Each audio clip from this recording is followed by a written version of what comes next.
Our next piece is by our own Scott Lambridis, co-founder of Omnibucket. There Scott is. Everyone wave to Scott. Yeah! He has a BA in neurobiology and an MFA from SF State. An MFA from SF State. That's surprisingly hard to say. His debut novel, A Scientist Discovers the End of Time, is seeking publication. Check him out in the New American Writing. His story tonight is called The Heap, and it will be read by Andie Grace. Ladies and gentlemen, Andie Grace reading The Heap by Scott Lambridis. Okay. We're not all as tall as Skippy. After a day spent shoveling the heap into buckets and spreading it around as mulch, she'd gone to sleep, but woke up a couple hours later in the pitch of night, struggling to breathe. Her lungs wouldn't open. She forced each slow inhale. She knew it was the heap's fault. She tiptoed to the window on the other side of her apartment. Even in the blackness, smoke and fumes poured off the heap. Leaf and needle, bark and chip, sap and oil. She had coated every inch of her property with it, all the grass, dirt, brick, wood, gravel, asphalt, and yet the heap was still 4 feet high. She slipped into her sandals. Outside, she cranked the hose with cold water and poured it over the heap. The heap took it, drank it up. She climbed the heap. She checked its heat. It steamed and fumed.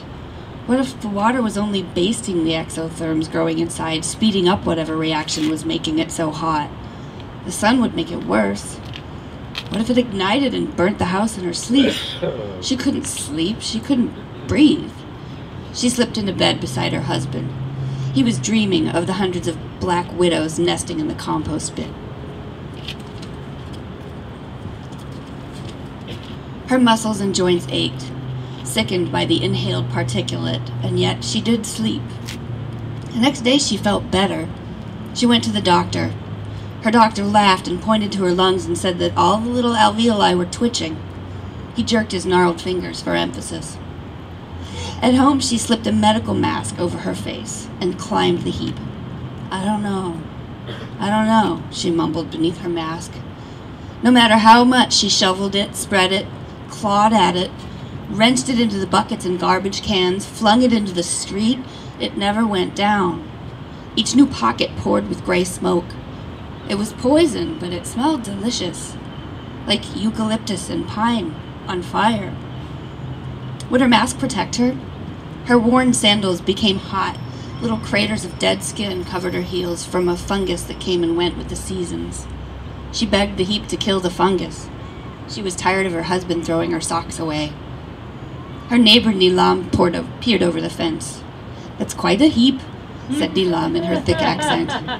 There was a rough, almost serrated edge around Nilam's face, little flaps of darker skin that created a border.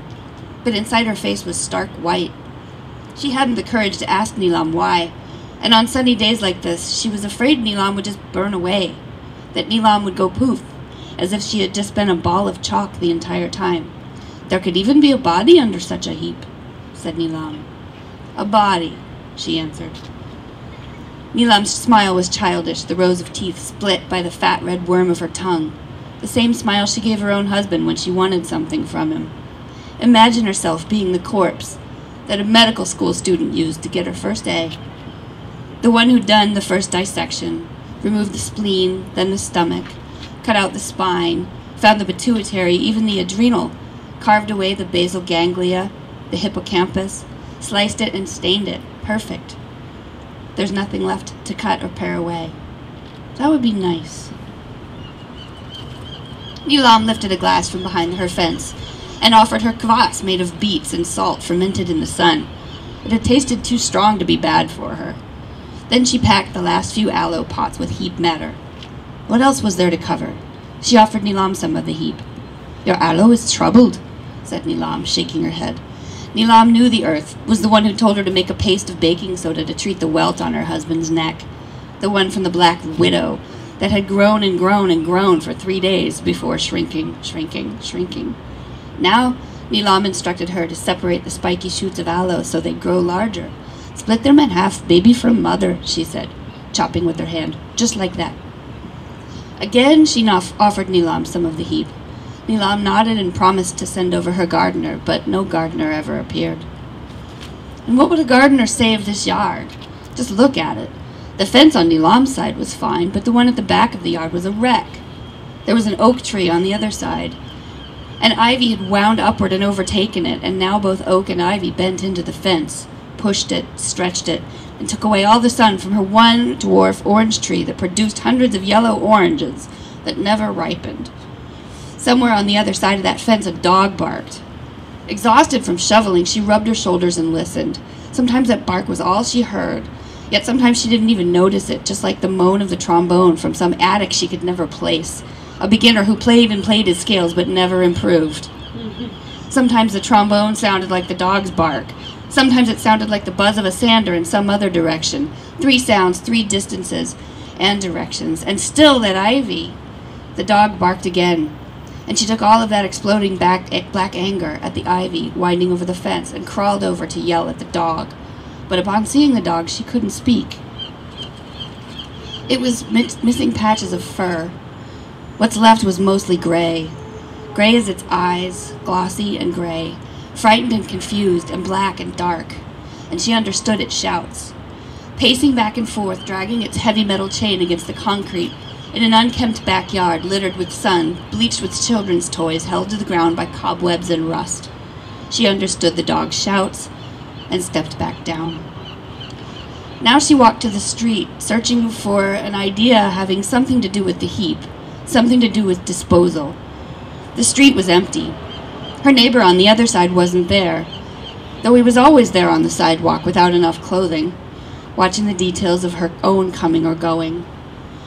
He had once been in the service, had once had a motorcycle, had once had a wife who wasn't confined to a wheelchair and connected to fluids, had once had children in his house.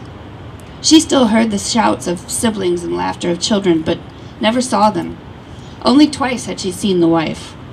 Once when he had run over demanding a fire extinguisher, and she had seen the flames licking the concrete out the window of their kitchen, heard the shrieks of the woman in the wheelchair.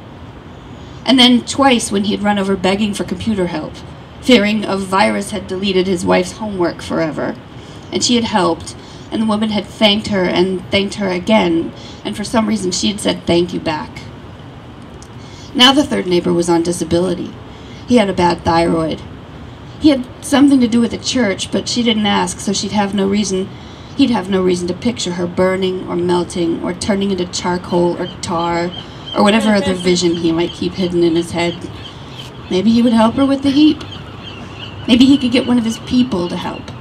The third neighbor had something to do with the house down the block toward the train station, the white house with mint green trim, and a screen door that looked like a simple grating, but blocked out all outgoing light.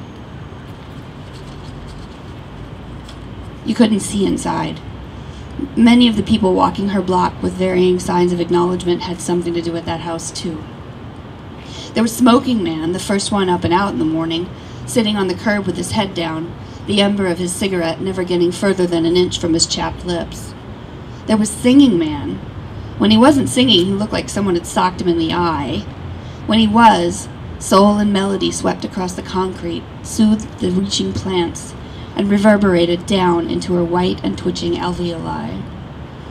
There was Basketball Shorts, who always looked terrified and sometimes sat with Smoking Man, but could also be seen on his laptop at the coffee shop around the corner next to the Gnostic church that held weekly garage sales, but Smoking Man was never allowed inside the coffee shop. Basketball Shorts always looked at her in a way that said, "I don't want to know you." And there was Hello Man. He also smoked. He was always in motion along the sidewalk in the same direction, past Nilam's house, past her house, past the third neighbor's house, toward the White House with the screen door. Hello Man was the tallest and darkest and most serious man she'd ever seen.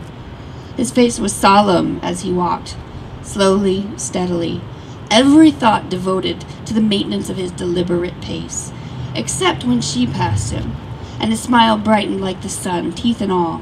And he said with a slight nod, as sincerely as she'd ever heard, "Hello," and then again, "Hello." And then he looked ahead again and continued toward the house with the screen door, looking again like he had been pushed, yes, pushed by someone, somewhere, some time back. She told her husband many things, but she didn't share these walkers with her husband. He drove. They have no place in her story, and yet she cannot leave them out. But telling him would just reduce them to funny anecdotes and bad fiction. Imagine them helping to take the heap away. Hello Man might have carried some back to the house with the mint green trim. Its barren dirt yard could have used the cover. No matter, the street was empty. She looked at the 3 cement pylons preventing cars from entering her block from that side. She walked to it, looped around the middle pylon, and re-entered her block. She liked entering her street from the wrong way. She could imagine her life now proceed upside down, or in reverse. She felt at ease thinking that the only knowledge ever achievable was an understanding of chronology. At night, while dreaming of the black widows crawling up her husband's arms, she wakes again, unable to breathe, terrified by the thought of smoke and fire. Slowly sucking at the air, she returns to the window and eyes the smoking heap. She slips on her sandals. Outside, she stands behind the heap. It is silent without the dog, the sander, or the trombone. The heap gives off no sound. A room lights up in the 3rd neighbor's house. She stares at the heap, measuring its level. She tilts her head this way, that way, 3rd way. She thinks, yes, it might have shrunk. A centimeter, maybe. Andie Grace, ladies and gentlemen. Andie Grace reading The Heap by Scott Lambridis. And this story, like many of them, will be appearing on fiction365.com over the next week, one a day. So if you want to read them again, you have that option. In the meantime,